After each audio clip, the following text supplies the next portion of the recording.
पैसे भरून नाही लागला का जी रोहन करायचा पोर का सरकारी नोकरीमध्ये? नाही तर रोहन करायच्या घरचे कसे पोरं लागतात, आमच्या घरचे केव्हा नाही लागले. त्याचा पोरगा लागला तर याच्या पहिले लहान भावाचा लागला होता, मोठ्या भावाचा तेव्हा लागला होता, त्याच्या मामाचा लागला, पुरी खानदानच लागत आहे सायले ह्याची. आमची तर केव्हा नाही लागली.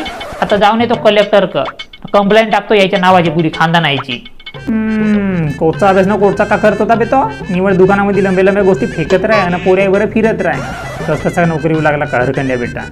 वाचता तरी एवढं बघा भेटले. मी शिकलो बापू मी तरी पण नव्हता समजा त्या टिकल्या पाखराले. गणित तरी येत होते का त्याले कसा लागला का भोटचा.